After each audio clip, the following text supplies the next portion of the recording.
Oui, alors en fait, l'idée c'était de pouvoir expliquer de façon régulière aux journalistes ivoiriens qu'est-ce qui se passait et qu'est-ce que se faisait la force Licorne, donc la force armée française. Et donc l'idée n'était pas une idée nouvelle, puisque moi j'avais déjà pratiqué des conférences de presse ou des points de presse sur les théâtres d'opération où j'avais déjà servi, que ce soit en Bosnie ou au Kosovo. Et donc je voyais mal pourquoi c'était pas possible de le faire non plus en Côte d'Ivoire. Et donc j'ai imaginé, avec l'accord d'ailleurs de ma chaîne Hiérarchie de Paris, de monter des conférences de presse hebdomadaires pour pouvoir diffuser de l'information. Alors la difficulté qui est apparue très très vite, et ça c'était lié quand même à mon périmètre d'intervention, c'est que autant les informations typiquement militaires, elles passaient bien, mais les journalistes ivoiriens, eux, ils avaient envie d'entendre aussi un, un point, ou en tout cas un avis politique sur la situation en Côte d'Ivoire, donc dans les années 2003-2004. Or moi, en tant que porte-parole de la Force Licorne, c'était pas mon job. Donc parce que les journalistes ivoiriens n'avaient pas de relation euh, acceptable, en tout cas, c'est ce qu'il disait, avec l'ambassade de France à Abidjan. Donc, donc on a fait une conférence de presse, puis deux, et rapidement on s'est aperçu que l'enjeu de communication purement opérationnelle sur la force Licorne était dépassé par des questions d'ordre politique ou diplomatique qui dépassaient ma responsabilité. Donc il a fallu arrêter ces conférences de presse.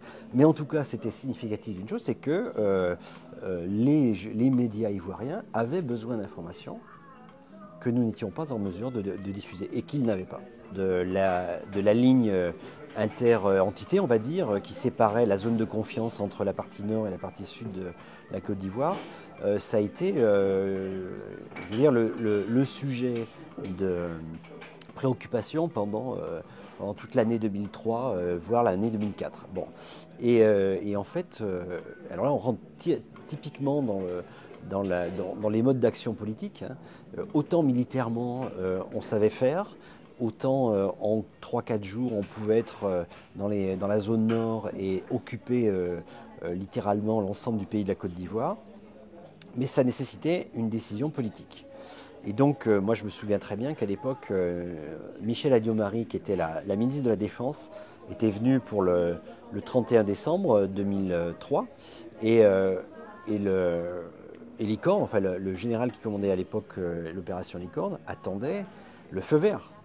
Parce qu'on savait qu'il y avait des exactions au nord, qu'il fallait quand même qu'on réussisse à réunifier le pays qui était complètement scindé en deux. Et en fait, cette décision politique de dire oui, on soutient le gouvernement Gbagbo et on va rétablir la paix et la stabilité au nord de la ligne de confiance, eh bien cette décision n'est jamais venue en fait. Et quelque part, la France a souscrit à cette partition du pays, avec au nord les forces nouvelles et puis au sud le gouvernement du président Laurent Gbagbo. Alors moi j'ai eu l'occasion de rencontrer plusieurs fois, de côtoyer des forces nouvelles à l'occasion de négociations sur le désarmement, à l'occasion de rétablissement d'accès, de circulation et de communication. Et en fait, nous avions en face de nous tout sauf des militaires. Et c'était, à part un ou deux qui étaient conscients du rôle majeur, en tout cas du rôle militaire qu'ils avaient, le reste c'était des chefs de bande. D'aucuns diraient des chefs de gang. Moi je me souviens très très bien d'être allé à Bouaké et d'avoir marché un petit peu avec mon général dans les rues de Bouaké vers le marché, etc. Ou dans la caserne où étaient stationnées les forces nouvelles. Et c'était absolument n'importe quoi. Et c'est vrai que nous, on était armée traditionnelle européenne, structurée, hiérarchisée. Et en face de nous, on avait des gens qui avaient uniquement du pouvoir par la violence, par la terreur qui faisait régner. Oui, c'était plus des chefs de gang. Et moi, ce qui m'a rendu un petit peu amer, c'est de voir la ville d'Abidjan, donc l'année dernière, livrée à ces gens-là, qui ont soutenu, alors pourquoi, comment le président Ouattara. Ça sera toujours une grande interrogation. Quel a été le deal qui est passé entre ces chefs de bande et le président de Ouattara? Ça, je l'ignore. Mais c'est vrai que c'était tout sauf très rassurant. Et il faut s'imaginer à la place des populations qui étaient dans le nord du pays ou dans l'ouest du pays, côtoyer au quotidien des gens qui étaient sans foi ni loi. Et donc ça a été très très dur culturellement de pouvoir entamer des discussions. Je ne parle même pas de négociations, mais déjà des discussions avec des gens qui étaient bardés de gris-gris, qui étaient tout sauf une armée organisée et loyale. Alors, le porte-parole des Forces nouvelles était quelqu'un d'assez sympathique, complètement obsédé par sa mission de vouloir communiquer sur et essayer de donner une bonne image des Forces nouvelles. Donc c'était quelqu'un de plutôt sympathique et j'avais des relations mais vraiment épisodiques. On se parlait mais vraiment pour se dire bonjour. Ça n'allait pas plus loin que ça. Il n'y avait aucune velléité de vouloir négocier quoi que ce soit avec lui. On était dans une lutte d'influence chacun en ce qui nous concernait. Moi je défendais l'image moi je défendais l'image et la mission de la Force Licorne. Lui défendait l'image et les missions, si tant est qu'ils en aient eu, des Forces Nouvelles. Ça s'arrêtait là. Je veux dire, ça a été pas plus loin que quelque chose de très policé entre nous deux. Alors, le président Gbagbo n'a jamais vraiment apprécié les médias français parce que les médias français ont pris assez vite le parti pris anti-Gbagbo. Je me souviens très très bien qu'avoir eu la rédaction en chef de RFI qui m'avait dit mais de toute façon nous on est complètement anti-Gbagbo et on continuera sur cette ligne-là. Bon, le Figaro Magazine avait sorti un article absolument dévastateur contre Gbagbo où il le présentait comme une espèce de grand enfant jouant avec les populations.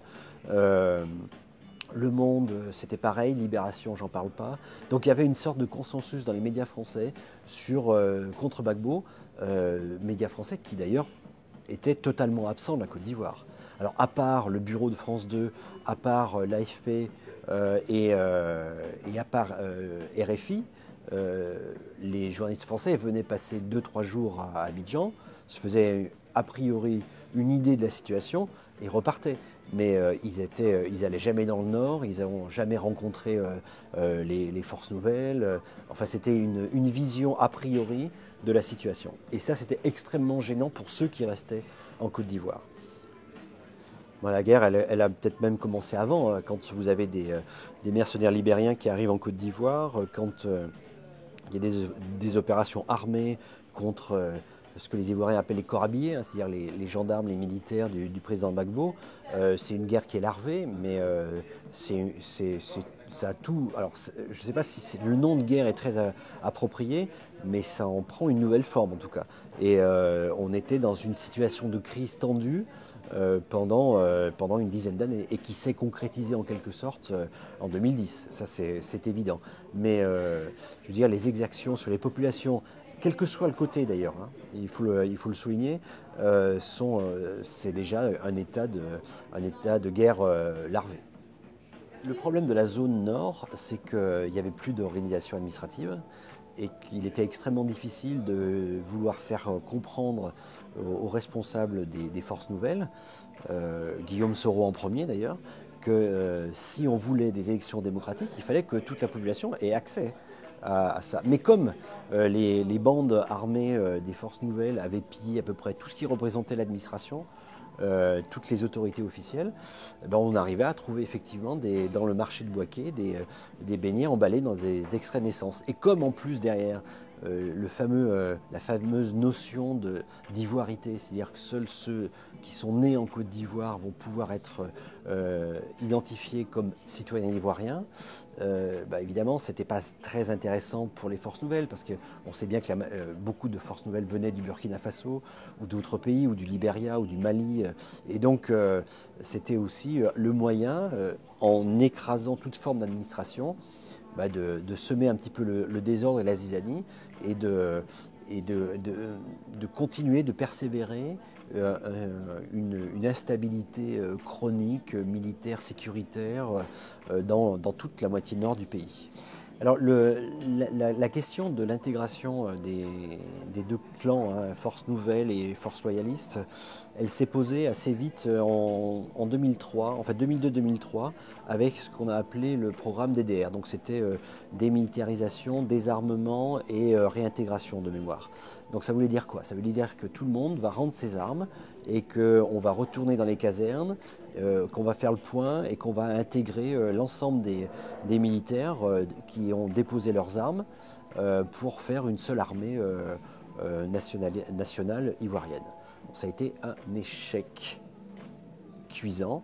Il y a des millions et des millions de francs CFA qui ont été investis dans ce programme. Moi, je me souviens qu'il y avait des agences de communication qui avaient fait des grands spots partout dans le pays, enfin dans la mesure où c'était diffusable, bien sûr, techniquement, pour essayer de réinstaurer de la confiance et de rendre les armes. Ça n'a jamais débouché sur quoi que ce soit. C'est-à-dire qu'il y a eu énormément d'énergie qui ont été dépensées, énormément d'argent pour rien. Pour rien parce que en face, en face et d'ailleurs des deux côtés, il faut être honnête aussi, il n'y avait pas de volonté de vouloir absolument faire restaurer une paix, même précaire. Chacun avait peur de se faire rouler par l'autre. Donc en disant, oui mais moi si je dépose les armes, il faut qu'en face, il les dépose en même temps que moi. Parce que sinon, qui me dit que si je suis le premier à déposer les armes, ils ne vont pas m'attaquer? Donc si vous voulez, en fait, c'était l'illustration d'une absence totale de confiance dans les relations entre les deux entités, entre les forces nouvelles et les forces loyales au président Gbagbo. Et ça, je trouve que ça a été Et pourtant, on développait des efforts, nous, la France, en disant il faut soutenir ce projet, c'est important. De même qu'il y avait des organisations internationales non gouvernementales, ou gouvernementales d'ailleurs, qui nous aidaient à développer ça.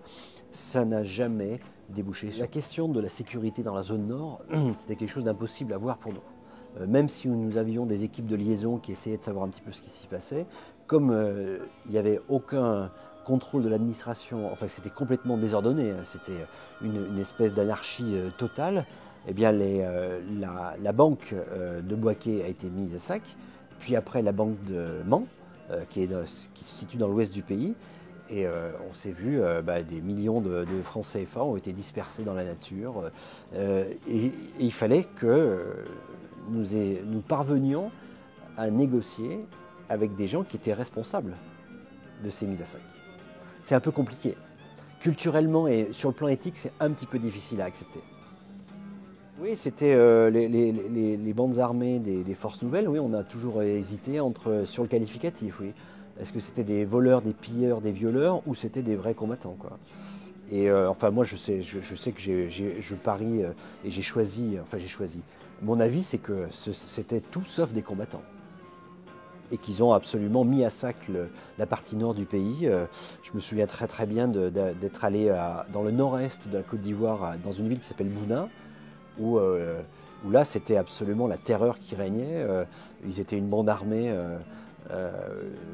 qui faisait régner un semblant d'organisation. Et la population était effarée, elle était terrée chez elle. Et puis c'était des exécutions sommaires. Dans le nord du pays, on a retrouvé, enfin c'est l'ONU, le porte-parole de l'ONU qui me disait ça à l'époque, on a retrouvé des containers remplis de prisonniers exposés en plein soleil. Donc si vous voulez, c'est difficile, hein, de vouloir après engager une quelconque négociation. Et c'est pour ça d'ailleurs que l'idée de dire on va aller dans le nord pour régler la situation, elle a germé assez vite parce qu'on savait quand même, on avait des informations et des renseignements qui nous disaient que c'était une totale anarchie en haut. Bon, alors on a quand même quelque part, nous aussi, quand je dis nous, c'est la France, a quelque part aussi une responsabilité sur cette espèce d'état de non-droit de la zone nord. C'est que les Ivoiriens, ils attendaient énormément de la France. Ils attendaient énormément de la France, pas que militairement. Sur le plan diplomatique et politique, la Côte d'Ivoire a toujours été, j'ai envie de dire, la fille aînée de l'Afrique et de la France. Hein. Eh bien, les Ivoiriens, ils attendaient que la France s'engage, que le président Chirac s'engage pour restaurer la paix, l'unité du pays. Et je pense que les non-réponses françaises n'ont fait qu'engendrer le désarroi. Ça s'est expliqué comment et ça s'est vu comment? Quand les Ivoiriens d'Abidjan s'en prennent aux ressortissants français, bon, les ressortissants français qui sont un acteur économique important en Côte d'Ivoire, mais c'est parce qu'ils représentent la France. Et la France qui n'a pas été capable de donner une réponse politique claire, un engagement auprès du président Gbagbo en place. Alors pourquoi, comment? Il faudrait poser la question à tous les ministres des Affaires étrangères qui étaient en place à l'époque. Mais c'est l'une des explications que moi je donne de cette défiance progressive des Ivoiriens vis-à-vis de la France. Alors, non-respect des accords de défense, et puis, alors les accords de défense, on a eu l'impression quand même sur place qu'ils se limitaient à la protection des ressortissants français, mais pas des Ivoiriens. Et effectivement, là aussi, ça a été un grand reproche qui a été fait à la France, et donc forcément à la force Licorne qui était sur place. C'est une évidence. Alors, la mort de Jean Hélène, donc, qui était le correspondant de Radio France Internationale à Abidjan, est assez significative d'un parti pris des médias français contre le pouvoir du président Gbagbo. C'est-à-dire que des rédactions parisiennes estiment qu'elles savent tout, et donc il est absolument impossible de pouvoir parler de la Côte d'Ivoire sans condamner d'emblée le président Gbagbo. Et ça, j'avoue que c'est quand même très étonnant quand on est un petit peu observateur. Moi, j'avais la presse tous les jours qui arrivait, et souvent on ne comprenait pas pourquoi il y avait ce parti pris qui était affiché en permanence contre la Côte d'Ivoire du président Gbagbo et contre les Ivoiriens. Et quand Jean Hélène était assassiné, c'est pas Jean Hélène qui est assassiné, c'est RFI qu'on assassine, et c'est la Voix de la France qu'on assassine. Lui, il n'est que le porte-parole, un journaliste parmi d'autres. Et derrière, après, France 2 va déménager, va quitter Abidjan, va s'installer à Dakar. D'autres agences de presse anglo-saxonnes vont quitter la Côte d'Ivoire pour aller ailleurs. Donc en fait, au lieu de pouvoir couvrir des informations et de pouvoir couvrir une actualité qui était riche, eh bien en fait, cette couverture de l'actualité, elle va se faire dans les capitales européennes et plus sur place. Et ce qui fait qu'au lieu de réparer le fossé d'incompréhension qu'il pouvait y avoir, eh bien, il va se creuser encore davantage. Écoutez, de mémoire, il n'y a pas un seul média français qui a réussi à prendre un contrepoint par rapport au discours ambiant. Bon, vous savez, le problème de la presse française, c'est qu'elle est extrêmement suiviste. On parle de consanguinité des médias en France, c'est-à-dire que tout le monde répète les informations des autres. Donc, ce qui fait que le média qui va se démarquer des autres pour donner une opinion divergente, mais je crois que j'en ai pas vu pendant le temps où je suis resté en Côte d'Ivoire. Il n'y a jamais eu d'interrogation réelle. Quand on emmenait ou quand on proposait à des journalistes français d'aller voir les forces nouvelles ou d'aller voir un petit peu avec qui on était amené à négocier, c'était non, quoi. Je veux dire, d'emblée, non, ce sont des gentils, ce sont les pauvres, ce sont les faibles. Donc nous, on veut détruire le système Gbagbo, qui est un système fasciste, autoritaire, etc. Donc le parti pris, il était beaucoup dans les médias français. Alors moi, l'impression que j'ai du gouvernement de Gbagbo pendant la période où je suis en Côte d'Ivoire, bon, c'est pas vraiment un gouvernement fasciste, c'est surtout un gouvernement qui essaye de limiter la casse et de pouvoir réussir la réunification du pays. Alors si on estime qu'un gouvernement fasciste, c'est d'autoriser des journaux d'opposition tels qu'ils existaient à Abidjan, d'accord, il y avait de mémoire, il devait y avoir une douzaine de quotidiens, tous bords confondus, qui paraissaient. Je ne suis pas certain que ça soit très antidémocratique. Alors après qu'il y ait des tentatives de pression, je n'en doute pas. J'ai jamais dit que le camp du président Gbagbo était le camp des saints. J'ai jamais dit ça, mais c'était à mon avis, et je maintiens, sans doute la moins mauvaise solution pour la Côte d'Ivoire. C'était le gouvernement Gbagbo, c'était un programme social, c'était enfin moi je vais dire, c'est que, et j'assume complètement ce que je vais dire, je crois que Laurent Gbagbo était un homme d'État. Le problème, c'est pour faire sortir son pays et le faire grandir, il faut quelqu'un en face pour pouvoir négocier. Et pour réussir à trouver un compromis. Moi, je me souviens d'une grande cérémonie de la réconciliation qui avait eu lieu en décembre 2003 à Bouaké, à Yamoussoukro, où tout le monde s'est tombé dans les bras en disant ça y est, on est réconcilié, c'est fini la zone de séparation. La zone de confiance, on va la supprimer dès le 1er janvier 2004. On va se reparler, etc. Mais le problème, il faut être deux pour dialoguer. Et c'est qu'il n'y avait personne en face. D'ailleurs, quand M. Gbagbo fait appel à Guillaume Soro comme Premier ministre, enfin, je veux dire, il faut quand même imaginer ça, c'est-à-dire que le leader des forces nouvelles, de l'opposition, dans une volonté d'apaisement, eh bien, il rejoint le gouvernement et il est appelé comme Premier ministre. Il faut rappeler aussi que pendant toute la période où M. Gbagbo il est au pouvoir à Abidjan, les ministres des forces nouvelles, c'est-à-dire ceux qui défendent la zone nord, ils habitent Abidjan. Ils sont accompagnés et ils sont protégés par les forces loyalistes, par les forces de M. Gbagbo. Enfin, ça, on l'a oublié. Je veux dire, si jamais on pensait que M. Gbagbo était un véritable fasciste, il les aurait enfermés en prison tout de suite. Il les aurait capturés. Or, c'était des gens qui pouvaient circuler librement. Ils étaient sous protection parce que c'était normal, mais ils n'étaient pas en résidence surveillée. Il fallait absolument que l'administration, elle arrive à continuer à faire un semblant d'administration.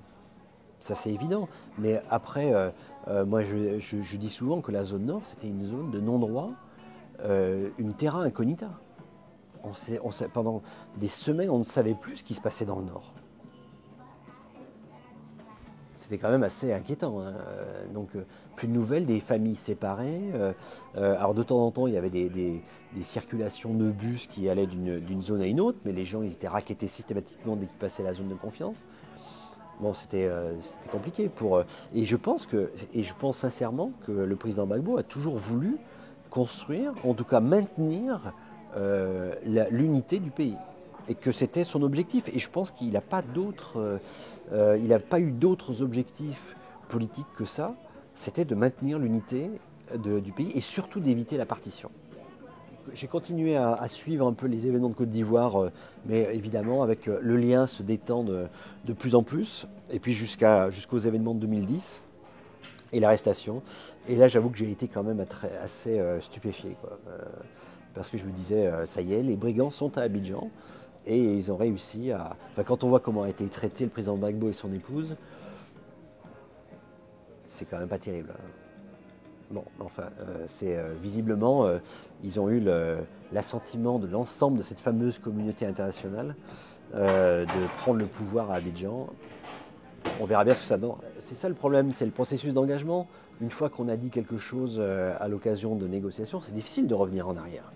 Mais Marcoussis est un marché de dupes. Enfin, je veux dire, tous les Ivoiriens l'ont compris à ce moment-là. C'est-à-dire qu'on labellisait d'une façon très officielle des gens qui étaient des hors-la-loi. La France-Afrique, ceux qui disent qu'elle a disparu, ce sont des menteurs. La France-Afrique, elle a sans doute changé de visage entre les années 60, en particulier au moment de la décolonisation, et les années 2000. Mais la France-Afrique, elle est toujours là, elle est omniprésente. Alors elle s'appelle des noms de grandes entreprises qui ont pignon sur rue. Et évidemment, il faut pouvoir financer les concessions, il faut pouvoir cotiser à certains partis politiques. Hein. D'ailleurs, certaines entreprises françaises ont cotisé au FPI de M. Gbagbo. Hein. Ce qui est un véritable paradoxe quand même. Il faut s'imaginer que des entreprises financent, comment, j'en sais rien, mais en tout cas, quand je veux avoir la concession du port d'Abidjan, il faut que je donne un petit peu d'argent au parti du président ivoirien. Mais en même temps, cette entreprise-là, elle va dire comment je vais m'en sortir le mieux possible s'il y a transition politique. Eh bien, on va changer de client. Donc, au lieu de donner de l'argent au parti du président Gbagbo, on donnera de l'argent au parti du président Ouattara. L'essentiel, c'est que nos enjeux économiques soient intacts. Avec, bien sûr, la bénédiction du pouvoir politique en France. Alors, à l'époque, nous entendions parler de tous ces programmes de socialisation, d'alphabétisation, d'éducation des populations. Il y a beaucoup d'efforts qui ont été faits, mais c'est vrai qu'en fond de tableau, il y avait toujours la question, bon, ok, nous on va le faire, mais alors, et demain, alors, ils font comment dans le Nord ? Et là, il n'y avait pas de réponse. Oui, enfin, moi j'étais parti à l'époque, mais qu'est-ce qu'on pourrait dire là-dessus? C'est que, on en revient toujours à la même question fondamentale, c'est que qui a soutenu le président Gbagbo? Personne. Donc au bout d'un moment, si vous voulez, tout le monde a envie de mettre la main sur la Côte d'Ivoire, parce que c'est un pays qui est plein de ressources naturelles, c'est quand même aussi ça, hein. Et à la fois au nord et au sud, il y a le cacao, le café. Bon, et donc c'est un peu un pari politique perpétuel. C'est-à-dire, je parie sur qui pour que mon bénéfice à la fin de la crise soit entier et voire même il s'accroît davantage. Alors c'est d'un cynisme absolu ce que je suis en train de dire, mais c'est comme ça que ça se passe. Enfin, je veux dire, il faut de temps en temps dire aux gens, évidemment, les médias français, les journalistes vont dire, vont s'attarder sur les jeunesses patriotes, sur la pauvreté des populations, sur le terrorisme des collaborateurs du président Gbagbo. Mais combien de papiers ont été faits sur la mise à sac des plantations de cacao? Combien de papiers ont été faits sur l'investigation de plus en plus grandissante des compagnies américaines dans le marché du café? Combien de papiers ont été faits sur les forces nouvelles dans le Nord, sur l'absence de médias dans le Nord? Rien. Donc si vous voulez, le parti pris, il est là aussi, hein. Donc il faut être extrêmement prudent sur les conclusions à tirer. Oui, non, mais l'implication des pays riverains et voisins dans l'affaire de la Côte d'Ivoire, c'est une réalité, hein. Je veux dire, l'implication du Burkina Faso et en même temps les conseillers militaires qu'il y avait au Burkina Faso a joué un rôle. Je pense qu'il y a des intérêts économiques qui sont bien supérieurs aux intérêts politiques. Et qu'on est prêt à laisser tomber un ami pour conserver les rentes économiques et financières d'une nation. Et on ne revient pas indemne de la Côte d'Ivoire. Jamais. Et en fait, je pense que moi, lorsque j'ai écrit Ivoire nu, donc le livre est sorti, et puis je me suis fait rappeler à l'ordre, en particulier à propos d'un chapitre sur les relations avec l'ambassade de France à Abidjan. Et on me dit très clairement, je suis convoqué chez un général, et il me dit, écoutez, vous avez sans doute raison, vous avez sans doute, même probablement raison, mais on ne peut pas le dire. Et en fait, c'est toute la question de la relation avec la France et l'Afrique noire francophone. Voilà, c'était résumé en l'espace de 30 secondes. Et si vous voulez, moi, ça m'a un petit peu exacerbé, énervé. Et c'est quelque chose ça a été l'un des éléments qui m'ont fait quitter l'institution militaire, sans aucun doute. Maintenant, moi, je suis chef d'entreprise tout petit, où je fais du conseil en communication de crise pour des entreprises qui rencontrent des situations sensibles ou qui sont dans une logique de préparation à des crises, qu'elles soient sociales, techniques, environnementales. Donc, comme je savais à peu près, grosso modo, comment ça se passait une crise, j'ai mis mon expérience au profit d'une nouvelle expertise pour les entreprises. Et en même temps, j'enseigne aussi la communication dans différentes écoles sur Lyon.